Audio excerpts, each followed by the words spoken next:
Upaya yang tengah dilakukan ini akan sulit untuk terlihat dampaknya dalam penurunan kasus apabila tidak masyarakat turut serta untuk menekan penularan. Evaluasi terkait pembatasan mobilitas yang telah dilakukan selama 1 minggu PPKM darurat kemarin sudah mulai terlihat hasilnya, di mana terjadi penurunan mobilitas ke tempat kerja, tempat umum, tempat wisata, dan stasiun. Namun, penurunan mobilitas ini belum cukup untuk menurunkan angka kasus, mengingat selama beberapa hari terakhir, kasus terus meningkat bahkan mencapai lebih dari 50.000 kasus per harinya. Peningkatan kasus yang tajam sebagian besar terjadi akibat penularan di tingkat keluarga. Untuk itu, saya perlu menegaskan bahwa peran masyarakat sangat besar dalam menekan klaster keluarga. Dengan pelaksanaan isolasi mandiri yang baik dan benar, serta tindakan sedini mungkin sejak anggota keluarga mengalami gejala COVID-19 atau menjadi kontak erat pasien COVID-19.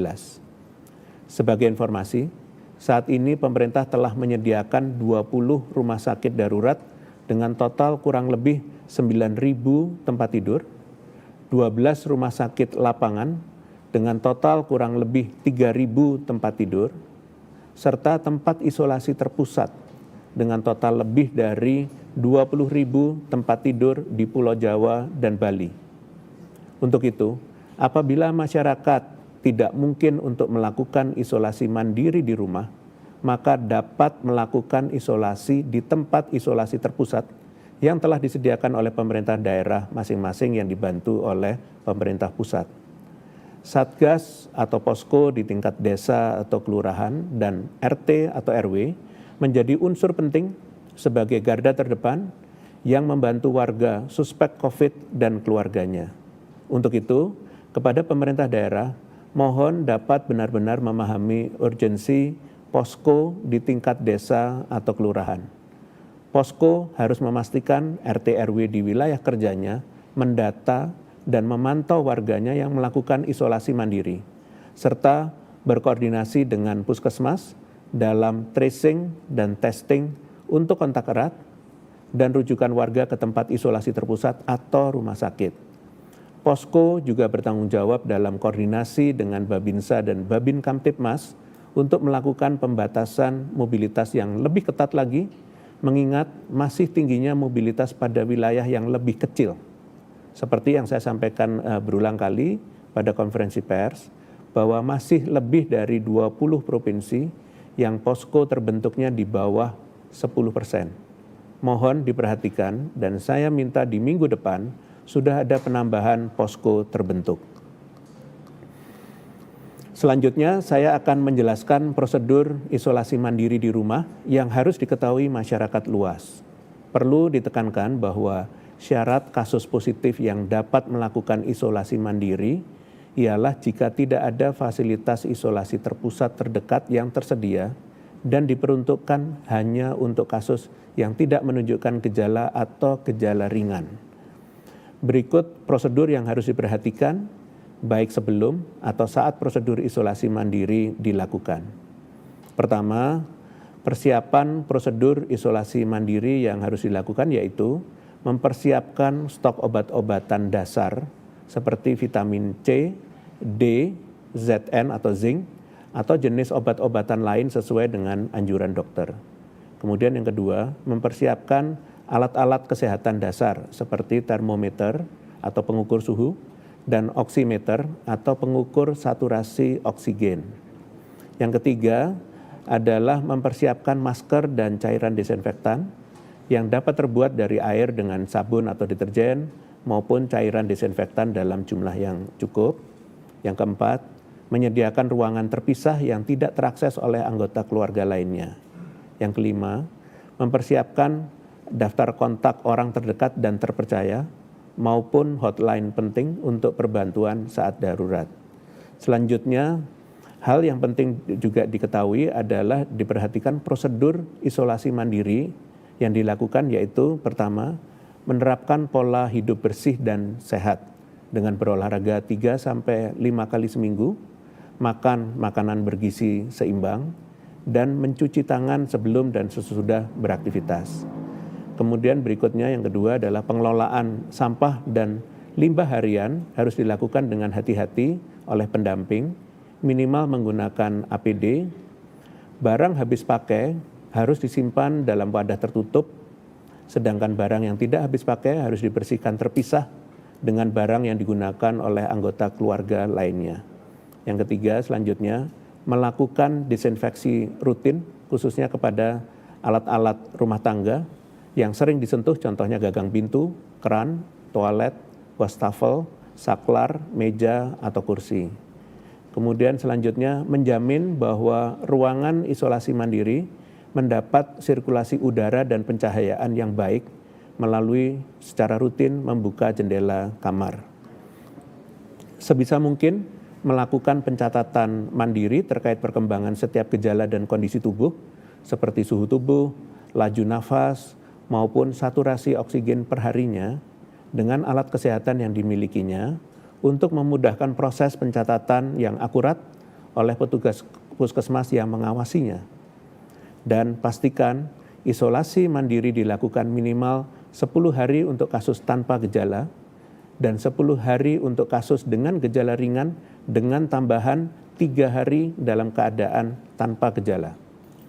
Jika terjadi perburukan kondisi yang umumnya ditandai dengan gejala demam, batuk, kemudian sesak nafas cepat dengan frekuensi lebih dari 30 kali per menit, maka segera hubungi nomor darurat dan layanan dokter atau petugas puskesmas setempat. Pastikan protokol kesehatan saat memobilisasi pasien ke puskesmas atau rumah sakit diterapkan secara ketat, menggunakan ambulans milik pemerintah setempat dengan petugas yang mengenakan APD secara lengkap. Saya perlu ingatkan bagi masyarakat di wilayah Jabodetabek untuk dapat memanfaatkan layanan gratis konsultasi dokter dan jasa pengiriman obat pokok secara gratis bagi pasien COVID-19 melalui 11 fasilitas telemedicine. Layanan ini dapat dimanfaatkan setelah pasien melakukan testing di laboratorium yang terafiliasi dengan Kementerian Kesehatan. Kedepannya, pemerintah akan berupaya memperluas fasilitas ini ke berbagai daerah lainnya. Kita tahu bahwa keadaan saat ini sedang tidak baik-baik saja. Namun, dimohon kepada masyarakat untuk tetap waspada tanpa merasa takut secara berlebihan. Saat ini, senjata ampuh kita ialah menjalankan protokol kesehatan secara sempurna dan konsisten. Dan tidak akan bisa kita lakukan jika kita cemas atau dipenuhi rasa takut dan khawatir. Bukan saatnya kita merasa canggung, tidak enak, atau bahkan merasa acuh untuk menerapkan protokol kesehatan baik saat isolasi mandiri maupun berkegiatan lain. Ini adalah mandat kolektif nasional untuk memakai masker, menutup hidung dan mulut secara sempurna, menjaga jarak minimal 1 meter saat beraktivitas di luar rumah, dan mencuci tangan bahkan sesering yang kita bisa.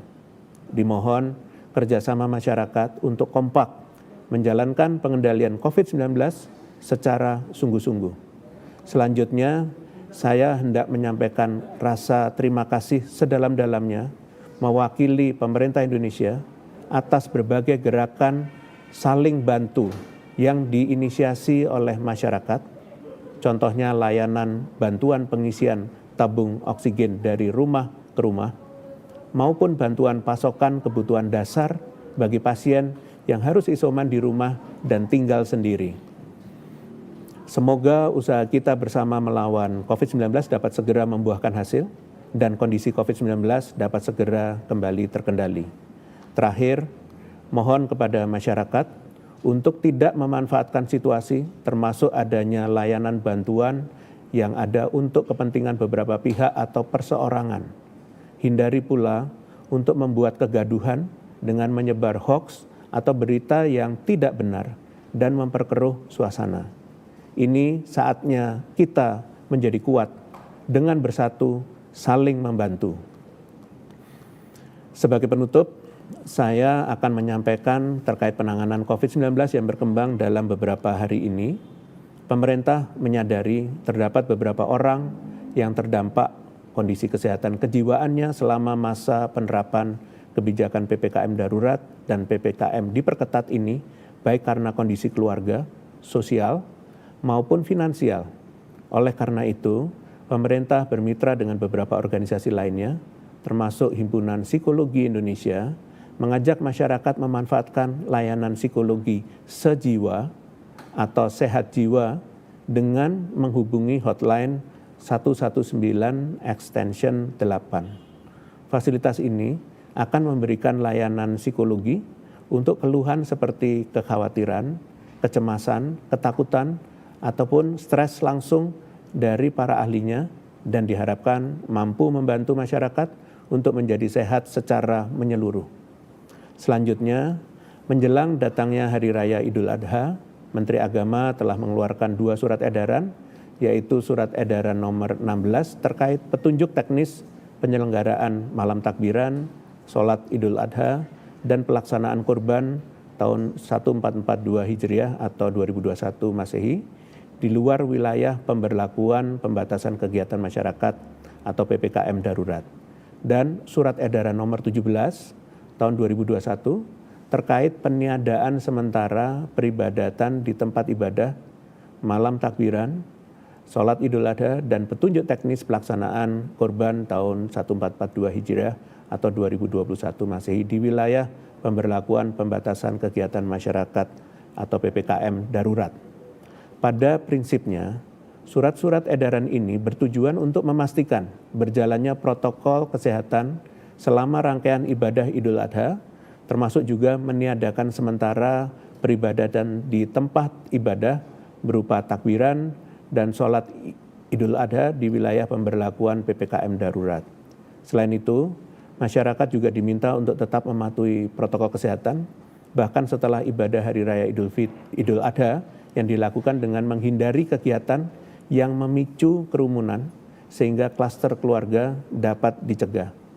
Selanjutnya, Satgas di daerah harus segera menindaklanjuti surat edaran ini dengan melakukan koordinasi bersama pihak-pihak terkait seperti pengurus masjid, ulama, panitia korban, dan lainnya untuk memastikan penyelenggaraan sholat Idul Adha dan penyembelihan hewan kurban dilaksanakan dengan baik sesuai ketentuan di dalam surat edaran ini. Selain itu, kepada pengurus masjid dan ulama juga diminta untuk dapat mensosialisasikan ketentuan di dalam surat edaran ini kepada jemaah di wilayahnya masing-masing. Demikian konferensi pers pada hari ini. Saya lanjutkan dengan sesi tanya jawab dari media. Oke, pertama ada pertanyaan dari Voice of America. Ada satu pertanyaan dari media bahwa vaksin Sinovac dinilai gagal melindungi warga dari varian Delta. Salah satunya banyak nakes yang gugur meskipun sudah divaksin. Selain nakes yang akan diberikan booster dosis ketiga dengan Moderna, bagaimana dengan masyarakat? Apakah ke depan memungkinkan juga diberikan booster dosis ketiga bagi masyarakat? Baik, terima kasih atas pertanyaannya Voice of America. Untuk saat ini, secara umum 2 kali dosis vaksin sudah cukup bagi masyarakat umum untuk membentuk kekebalan individu karena studi ilmiah menunjukkan rata-rata antibodi pada populasi dapat bertahan dalam jangka waktu bulanan, bahkan tahunan. Walaupun secara fakta, adanya berbagai macam varian dapat mempengaruhi transmisibilitas maupun efektivitas vaksin yang telah diberikan. Dalam hal ini, WHO menyatakan bahwa keberadaan vaksin COVID-19 masih penting, terutama dalam meminimalisir gejala yang ditimbulkan. Kejadian kemunculan kasus positif setelah divaksinasi nyatanya juga telah ditelaah. Salah satu studi kohort dari 1,8 juta genom virus COVID-19 dari 183 negara di dunia menyatakan bahwa pasien yang sudah divaksinasi dan positif memperlihatkan adanya penurunan mutasi yang terjadi. Oleh karena itu, vaksinasi berperan penting dalam meminimalisir munculnya varian baru. Terlepas dari adanya penambahan kebijakan booster dosis ketiga untuk tenaga kesehatan, pemerintah akan tetap fokus pada akselerasi vaksinasi demi pencapaian kekebalan komunitas di akhir tahun 2021. Demikian, terima kasih atas perhatiannya. Dengan demikian konferensi pers pada sore hari ini berakhir. Terima kasih, selamat sore. Wassalamualaikum warahmatullahi wabarakatuh.